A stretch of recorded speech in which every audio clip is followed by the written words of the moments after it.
Hi, this is Tanya from Lovebuddha Tarot, back with the card of today for the 8th of September 2016. Now, please forgive me before I do these cards this morning because I'm actually in a really, really bad mood. I'm really grumpy and I'm really annoyed at spirit as well. So I've spent most of the night lying awake trying to sort something out in my head, totally got the answers, totally knew what I was going to do and what I had to do, and then I've come down this morning and the cards have just thrown me off as well. So I've basically said to spirit, okay, like, you start communicating with me, otherwise that's it, I'm going on spiritual strike. So don't be surprised if you don't see me next week, because I'm really at the end of my tether with it, really. So right, okay, that's it. I just take a deep breath, Tanya, and get on with the cards of today. So we have the first card. This one has been out so much. This is Justice card. Now everybody knows what Justice card stands for. It's the truth. And I always say that justice, it's a very karmic card, this, and it can sometimes mean legal issues, but I always see this as being in the karmic law as well, and the court of the karmic law. And this is one of the toughest courts that there is. So when this card comes out, it's always telling you that you've got to be truthful, not just to others, but to yourself as well. To be honest, I'm actually really sick of saying this as well, because this seems to have been the theme, especially this month. And what this is saying is, it reflects the need for the truth as well. Life is too short to live a lie, and when you must speak your truth at all costs. This is when you will get the balance that you're seeking. When I was younger, my mum always used to tell me, tell the truth, Tanya, even if you've done something that I don't like. If I find out you've lied to me about it, then that makes it even worse. And this is what happens when we start to tell lies. One lie leads on to another, or an untruth leads on to a lie, and then everything, and it's just this big sort of ball of mess of cloak and dagger stuff and hiding and stuff like that. And it's, it never ever works in whatever situation is going on. The truth is, it's not easy, but the truth is always the best way to go. Because when you are telling the truth, then you know that you have nothing to hide. Yesterday, I seen there was an article by Elizabeth Gilbert. She put on yesterday, and I've read it again this morning. It actually made me cry when I read it last night. Elizabeth Gilbert, if any of you know, is the author of Eat, Pray, Love. One of my guilty pleasures, and I think the story of my life as well. But she wrote a very honest account of truth and love yesterday on her Facebook page. And those of you who are empaths, if you read it, you will feel what she is saying, because it's from the heart, and she talks a lot in it about truth. So sorry, I'm going off on a tangent. I may mention that a little bit later, because there was some great quotes. In fact, I'm going to find it now because I'm going to find it now because I just think it's really good. I should have actually put this in my notes, but no, I'm going to, what is it she says? Sorry, please bear with me for a second. It's always the same when you're trying to find something, isn't it? Right, anyway, I'll get on with this while I'm finding it. So, like I say, this is the need for truth. And oh, my computer's gone. Oh, this is Mercury retrograde. I'm really, like I say, I knew I shouldn't have done this card this morning. I will find it on my phone.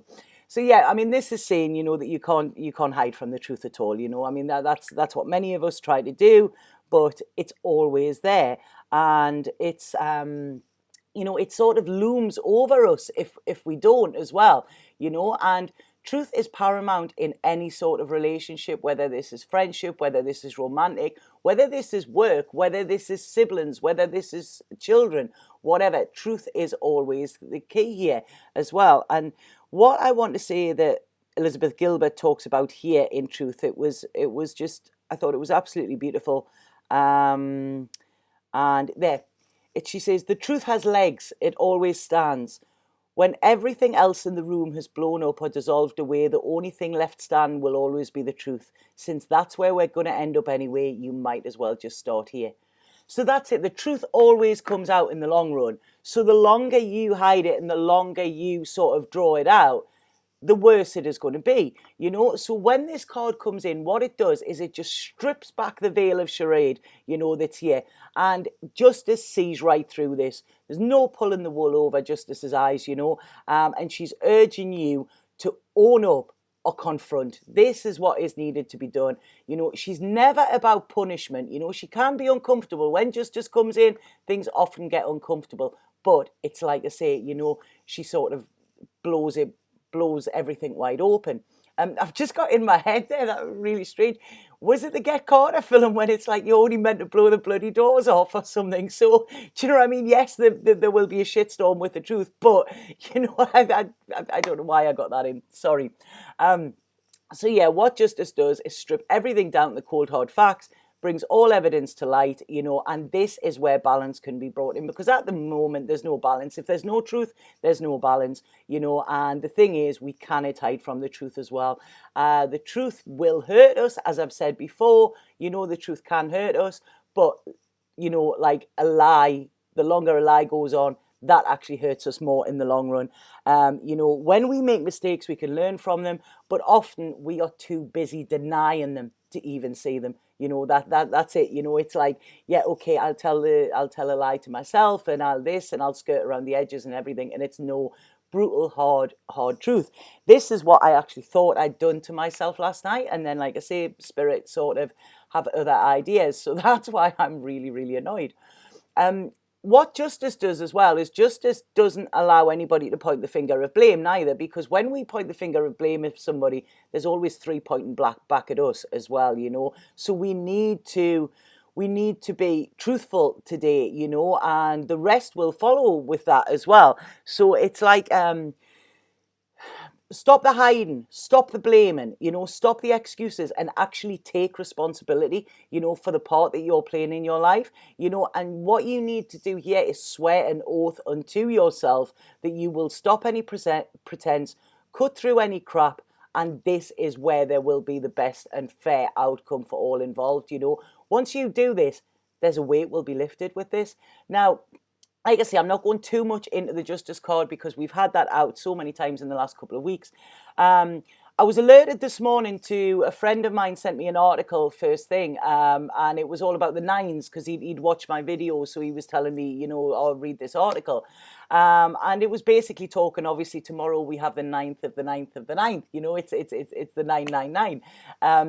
And basically what this is talking about is there's something coming to a close, you know, and there's a chapter ending, but a new chapter beginning as well. And the chapter that's beginning is said to be more full of light, more heartwarming, and more courageous, you know, than you ever thought possible. So it's really giving you this boost here, because what it was saying was that this year has been a very, very deep, reflective year, you know, and that is because it's the year of completion.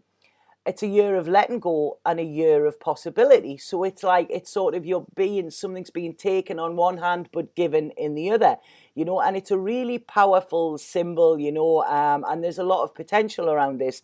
And it's saying that it's pushing us into a more awakened, enlightened, you know, and luminescent, like essence, it's our soul potential. You know, this is what we've been alerted to this year.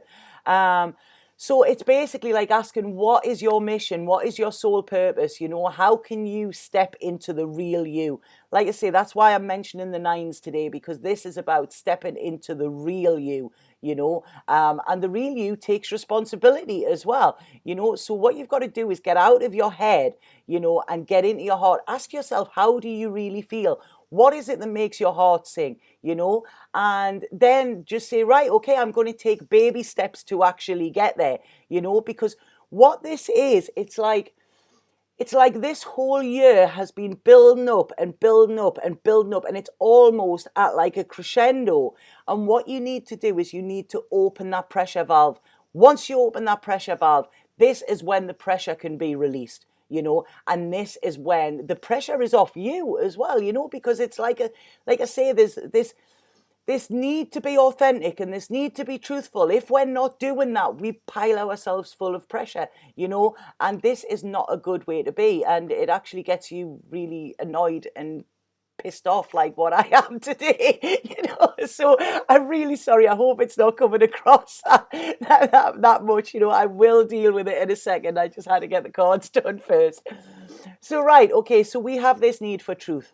Now, when I went to pull an Osho card, two came out. So the two of them came together, and the two there, I sort of find them quite confusing. I get them. I totally get what they're saying, but they're quite confusing as well. The first one that we have here, I mean, they're both beautiful, beautiful cards. They really, really are. And like I say, please don't take my state of mind as, you know, this reading isn't a good reading, because it is. But it's like I say, I'm just, I'm going to, I don't know, I'm going to have to go and burn some of this energy off, I think. So anyway, I love the imagery in this card, you know, if we have a look at it. And this card is, it's the Two of Water, I think. And this is significant to the Two of Cups in Tarot, you know. And this is when you have a meeting of minds here. And you can see from that, you know, the branches of the tree are like all intertwined, but they each stand individually, you know. They're each rooted in the soil for their own connection with the earth. You know, so although they're intertwined, their roots are probably intertwined underneath as well, and their branches are here, but they're still standing by themselves. You know, I had a healing the other week, and she said, "Oh, you're a big oak, Tanya. You know, you've got roots." You know, and this is what came in when it reminded me of that when she said this. So this is like, what this card, it's called friendliness, right? And it represents the essence of true friends. You know, it's mature, it's easy, it's natural, you know. It stands for love, and it's love between two people. Now, when we see friendliness, we think that is just, you know, it's just friendliness. But there's not. Osho talks very differently about what there's friendship and friendliness as well, and there is a distinct difference within the two. But what this card is saying, that there's no neediness here. There's no desire to change the other person into somebody else, you know. Just standing tall, integrated there. So these two trees are growing together, you know. They're drawing on the same substance, you know. They're probably feeling the same rain, but they're still different, you know. And this is where the beauty lies in them.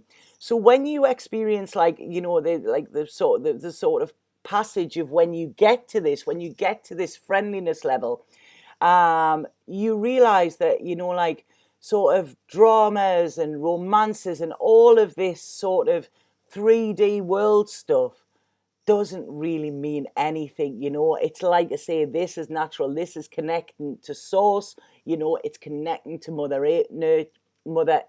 nature, and this is what is nurturing as well, you know. So this is a birth of love that's truly unconditional, you know. There's no expectations, there's no demands, and it's a blessed union and a gift. So there's good things coming with this card, and it's like the universe is conspiring to help you, even if you don't realize this, right? Okay, so clock this. I'm going to see what I take out of this reading when it's finished.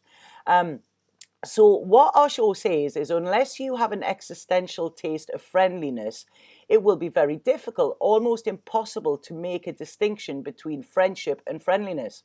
Friendliness is the purest thing you can conceive about love. It is so pure that you cannot even call it a flower. You can only call it a fragrance, which you can feel and experience, but you cannot catch hold of. It is there, your nostrils are full of it, your being is surrounded by it, you feel the vibe, but there is no way to catch hold of it. The experience is so big and so vast, and our hands are too small, you know. So this is, like I say, there is this difference. So, you know, what Osho is saying is, like, meditate, be blissful, you know, and then love will happen of its own accord. You know, then being with others is beautiful, and also being alone is beautiful. And this is the thing here. They're standing together, but they're each whole within their own right as well, you know. And this is when there's this friendliness there, you know. It's like, I mean, Osho states here, you know, that it's it's related, and it's when you relate like this. But what Osho says is, you don't create a marriage out of this. Marriage is out of fear, relatedness is out of love. You relate. As long as things are moving beautifully, you share. And if you see that the moment has come to depart because your paths separate at the crossroads, you say goodbye with great gratitude for all the others been to you, for all of the joys and all of the pleasures and all of the beautiful moments that you shared, with no misery, no pain. You simply separate. This is the stage I was at today. That is it. It's right. Okay, you walk, but it's like I said, this card has thrown me in a way. So I don't know if this is actually making sense here, but there's a difference, with this friendliness, and friendships are very, very valuable, I think, but as long as you are both on the same page of what the friendliness was. This is bringing in a situation that happened at the beginning of the year, and there was a friend who I've known since I was 16, and somebody I've looked up to massively, and somebody who's been a huge part of my life. And they turned up at the house just out the blue, and it was, "Hi, how you doing? Great to see you, blah, blah, blah." And then they dropped this bombshell that it was like, "Look, I've been in love with you from us being kids," and blah, blah, blah. And it was like, whoa, no, what are you doing? And with that, although it wasn't meant, what that meant was, over all of these years, our friendship had been a complete lie. It had been different.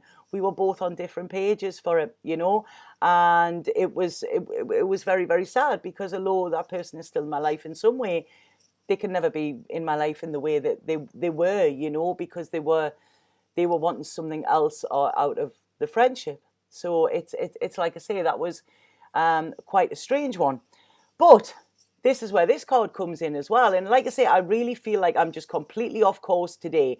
I hope some of you are taking something from this, because it's just, things are going all over. So what threw me about these cards is we have this friendliness, which Osho talks about is different to friendship. But then the second card that came out is the Lovers. And, as we've said before, the Lovers in the Osho deck is very different to the Lovers in the Tarot deck. Now, so we have the Two of Cups and we have the Lovers. Now, if you've seen them two together in tarot reading, I would be saying, this is it. There's relationship. There's a strong, connected relationship coming in. Seeing them two cards together is, it's a very, very good omen. And like I say, when we look at this Osho card as well, it's different to the traditional Lovers card as well, because, this card doesn't just look at the relationship as such. This card actually looks at love, and it goes way, way deeper, and it asks you, what is love? What is your idea of love? What do you think it is? What is it really? How does your idea and your perception of love differ to what it actually is in real life? Because when we love somebody because we need them, then that isn't true love. Need is a part of our egotistical mind, which we all know is not reality. When we love someone out of a physical urge, or a lust, again, that isn't love. That is just like a trophy or something to show the outside world. True love, real love, that, like I say, it's not planned. You just feel it and it's there. Comes without conditions, and it's about feeling. And this is the thing, he talks about there, you feel the vibe. And this is what he says in this, but it's not wanting and it's not needing, because like I say, you can walk away from it at any time, and the thing is, it's, we all have insecurities, every single one of us. It doesn't matter how much work we've done on ourselves, how much we've tackled our shadow side, there is still insecurities there. But when we find somebody who is prepared to show up, because this is the thing, this is a theme coming through as well. It's showing up. You've got to show up. Get out of your own way and show up, So if you meet somebody who is willing to open up to you, to show you their insecurities, to highlight yours, but somebody who is prepared to put as much work into the relationship, but also into healing themselves as well, you know, because you cannot be in a relationship and put 100% into that if you're not putting 100% into healing yourself and actually changing things that are detrimental to you. You know, we all have this egoic side, every single one of us, but it's learning to write, okay, you know, that is a side of me that doesn't do me any good. It causes a lot of problems within my relationships. So I'm going to address it, and please be there while I do it, you know. And this is what this card is saying. When you find somebody who is there, you know, who will help you unpack that baggage, you know, that's it.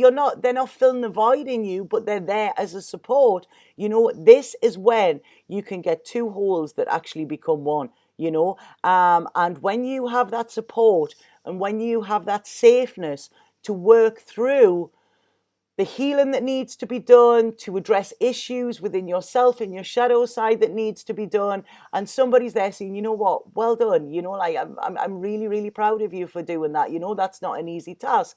You know, that is something else. And you know, I'm telling you, I read for a lot of relationships. It's actually a rarity as well, you know. And when we see the two people in this card, it's like they're mirroring each other, you know. If we have a look, there's a lot of stars in the hair, you know, and this indicates like a like-mindedness as well. And inside the heart, you know, if you look, there's, you know, there's passion, there's a love and appreciation of each other as well. Now, I always say that this is a mandala that's in this card, but I did actually look it up today because I wanted to see if there was any more significance with it. And it's called the Sri Yantra, I think. And this incorporates the masculine and feminine. And what they say about this, and what is interesting about this as well, is this like sort of Merkaba, this mandala, is made up of 9 triangles. So we've got the 9 again, you know. And what this is saying is it's the spiritual journey is taken as a pilgrimage in which every single step is an ascent to the center, a movement beyond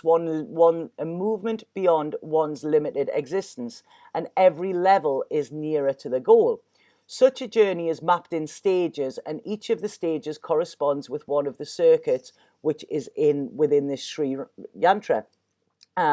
So that's it, you know. So this is all the stages that you need to get to actually merge this, you know, the like I say, the masculine, the feminine, the all of that, you know, a very, very spiritual symbol there. So when I'm talking about there, like I say, somebody helping you unpack, somebody helping you be authentically you, somebody helping you work with your shadow side as well. In this thing that Elizabeth Gilbert wrote yesterday, it's on her page if you want to read it. It's Me and Rather, it's called, and it's absolutely beautiful. It's on Facebook. But what she says in that, and what really, really hit home to me when I read it, was, you know, the truth, because truth is the force that guides us to where we need to be in life, but love is the power that helps us heal once we arrive, you know. So the truth will get us there, and love will be waiting, you know. That's sort of what I got, you know, with that. So like I said, this card, it indicates it's like a cosmic meeting, you know. It's all to do with the universe and that. And like I say, I'm just like, yeah, whatever, universe today, you know. So this is telling you to go within, let your subconscious mind guide you, you know, and especially around a relationship question as well. You know, let your subconscious come, and the answer you will get, if you ask yourself, and the answer you will get straight away will be your answer. The more you allow your head and your ego into it, that is when the complications will come, you know, because your conscious mind holds no importance at the moment, you know. And when there is something destined like this, you know, it's like it's very hard, because we all know what the universe is like and how powerful the universe is. And if the universe is pushing us towards something and we're pushing back, we have a fight on our hands, you know. So it's like I say, this is, you know, I don't think it's going to be as well. I know it's not going to be as easy to just shut the door on, you know, because like I say, I've sort of that is sort of what's been going on. So like I say, there's, you know, there's this attraction there, there's this spiritual stuff, you know, there's the heart there where they're intertwined. We have all of these roses, you know, and this is about blossoming, about blooming, you know. If we think red roses, they're the signal for real love, you know. we have wings here as well, you know, and this is saying that it's blessed. There's a purity around it, you know. There's no games, there's no drama, there's nothing with this. It is what it is, you know. And it's like I say, you know, the roots are entwined there, the branches are entwined, and then when you go on to a deeper level, you know, they are. So there's a really lovely card feeling coming in with this card, and what this talks about is a relationship that is based on freedom and not expectation or need. And like I say, it's they say that these wings will take you higher and towards the universal love that we all experience as one. You know, that is what we're here to do. We're here to experience true love, real love, pure love, you know, not ego love. Soul love is very, very different. And like I say, the colors in this card, you know, are really, really vibrant. And you know, when we are in this feeling of this pure, true, you know, spiritual love, we see colors that we never knew existed. You know, everything seems brighter and everything is more vibrant. And this is because we're raising on a vibrational level, you know. And like I've said this before, you know, it's like we don't fall in love, we rise in love. And this is because our vibration rises. Our heart, our soul, everything is in sync, you know, and they're all like electrical pulses as well. And, you know, you get it together, and then that's when it's stronger. And like I say, it's, you know, when you fall, you stumble, you know, you go down a level. But when you rise, you know, that is when we are nearer to who we truly are. And this is what the whole thing about this is. It's about getting back to who we are, remembering who we are, remembering what we were put on this earth to do, you know. And that is it. We are all love. At the center, we are all love. And our mission here is to experience love and to spread that love as well, you know, because this is the thing. It's bigger than us. It actually goes way, way bigger, you know. And once this starts happening, that's when everything changes. I mean, if you think, you know, if you meet somebody and you have this connection, that suddenly you start to see magic. Magic's happening all the time. The universe is working for you. And that is because you're aligned, you know. So all of this stuff, it's not coincidence, you know. It's when you're on that vibrational level, things will fall into place. You get car parking spaces, you know, without even thinking about them. I manifested a chocolate muffin the other night, which was actually really, really funny. But yeah, just completely sitting thinking about it in my head, and then somebody turns up with one. It's like, wow, you know, that's great. But that was because I was in the vortex. I was on this high vibrational level. And once you do that, this is when everything starts to happen, and the universe is there, and the universe is giving you everything that you want, because the universe is full of abundance, you know, and it wants us to take from it. This is what it wants. It wants us to be happy. It doesn't want us to be slow. It wants us to carry on and carry on and carry on and feel all of these amazing things, you know, and live our true soul's potential, you know. And the second we come out of that vortex, it slows down, the lights go out, you know, the magic stops happening, and you're like, right, okay, what just happened there? Sorry, that really came through. That was a lot coming through there. So I really apologise for that. They are working themselves. They're really working their ticket today, and I'm gonna have to have words here. So to end on this, it's like, you know, true love comes with no conditions. All true love actually asks of you, the one thing that it asks is that you are authentically you. That's it. Be nobody else, you know, just be you, and go with whatever you feel. Don't doubt, just do. That's what's just come in there. So I'm really, really apologise for that reading. It's like I say, I felt that I was all over the place with it. I did think, should I do these cards or not? And like I say, I didn't want to let you down, so I've done them. I hope somebody can take something out of it, because it's like I say, there's so much going on, and it's just been very, very weird today. So I'm gonna go. If anybody wants a reading, please get in touch with me. I think I'm going to go and find a punch bag or something like that. You know, go get rid of the hippie today, you know, and come out fighting, turn into Muhammad Ali or something. So I'm really sorry about these cards, but you know, they kind of be. I can't be on form every single day, but I hope you got some sort of messages from them, and at least they have made me smile a little bit. Okay, so I'll be back tomorrow with the cards of today. Satnam.